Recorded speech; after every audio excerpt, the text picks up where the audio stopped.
Émotionnel ou rationnel, en accord ou à l'opposé. Les rencontres de l'art.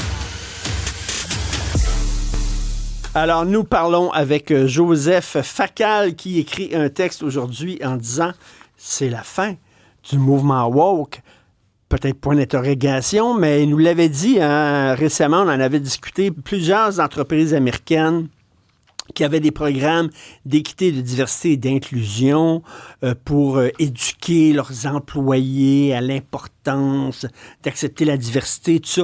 Il y a plusieurs entreprises, et pas les moindres, qui ont décidé de laisser tomber ça en disant « c'est n'importe quoi, ça donne strictement rien ». Et là, Joseph, tu as d'autres preuves qui tendraient à démontrer que le mouvement woke est sur ses derniers milles. Oh, je pense que c'est peut-être un peu rapide en affaires de dire qu'il est sur ses derniers milles. Tu vois, Richard, le problème des modes dans le domaine des idées, c'est que ça dure pas mal plus longtemps que les modes dans le domaine vestimentaire. Tu sais, c'est pas juste comme OK, en automne on porte du orange. Les idées, ça a la vie dure. Bon, mais quand même, à défaut de preuves, je te dirais qu'il y a des indices. Par exemple, il y a une fondation aux États-Unis, FIRE, qui recense le nombre de fois qu'un conférencier se fait annuler, canceller, comme on dit, censurer. Eh bien, ce nombre d'incidents baisse depuis 2 ans. Le nombre de gens qui trouvent que ça n'a juste pas de bon sens qu'un homme biologique devenant femme ou se disant femme affronte des femmes biologiques dans une compétition sportive, l'opposition grimpe. Les gens se rendent compte que ça n'a aucun bon sens. Le nombre de gens qui se disent « Non, ton sexe biologique, tu le gardes toute ta vie et si tu veux transitionner, ben ce que tu subis, c'est une chirurgie esthétique extrême. Mais tes chromosomes restent XX ou ben XY. » Ce nombre-là aussi est en augmentation. Tu vois aussi, par exemple, que dans les associations médicales, pédiatriques et autres qui ont été noyautées par les woke, tu vois de plus en plus des membres qui, dans les assemblées générales, disent « Wow, moi, je suis pas du tout d'accord avec votre nouveau guide, votre nouveau protocole, ainsi de suite. » Tu vois, par exemple, que les livres qui glorifient le wokisme, Robin DiAngelo, puis tout ça, tu vois que c'est pas mal moins hot, pas mal moins vendeur qu'une couple d'années. Évidemment, il y a aussi un chercheur qui s'est amusé, et The Economist le rapporte, il a pris les journaux américains les plus respectés, les plus prestigieux, New York Times, Los Angeles Times, Washington Post, Wall Street Journal, et le gars a compté le nombre de fois que reviennent les mots typiquement woke, privilège blanc, microagression, etc. Et il voit que ça baisse depuis à peu près 2001. Alors, probablement trop tôt pour crier victoire. Il faut être prudent.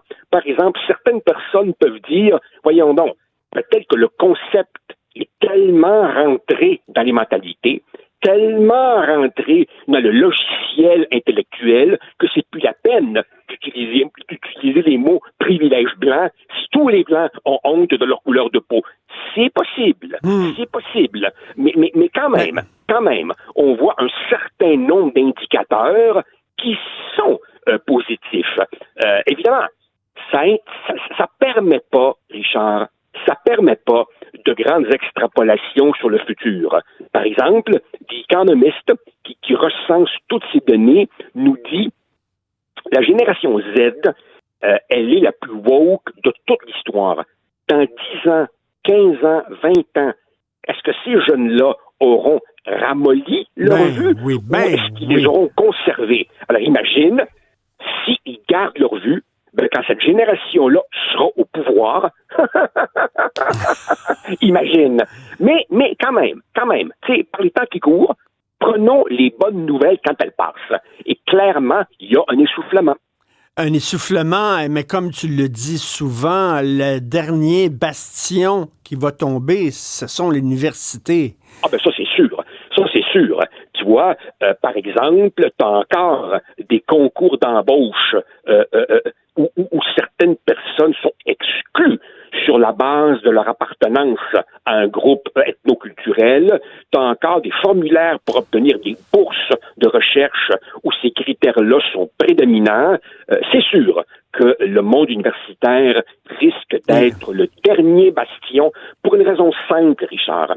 Quand tu es Budweiser ou Harley-Davidson, une compagnie avec des actionnaires, c'est mauvais pour le bottom line, ces niaiseries. Tandis que dans le monde universitaire, tu as une sécurité d'emploi à vie et tes finances sont pas affectées. Donc, tu peux déconner plein tube sans crainte des conséquences. Oui, et les directeurs peuvent déconner plein tube et les étudiants aussi, parce que je vois les images actuellement à LCN d'une manif pro-palestinienne aujourd'hui. Ils sont masqués. Tu as vu ça? Ils ont cassé les fenêtres d'un immeuble à coups de bâton de baseball, puis tout ça. Toute une gang d'ignards, de petits délinquants, d'imbéciles, puis qui décident, eux autres, le 7 octobre, alors que c'est une journée importante, eux autres, de manifester pro-Palestine. Puis tout casser. Richard, je vais me résumer là-dessus en pesant mes mots parce que la situation est émotive, inflammable et que c'est pas la peine de rajouter des bûches dans un feu déjà incandescent. Mais je tiens à dire ceci. On peut certainement déplorer le sort des Palestiniens et c'est mon cas. On peut certainement critiquer Israël et beaucoup d'Israéliens eux-mêmes ne s'en privent pas.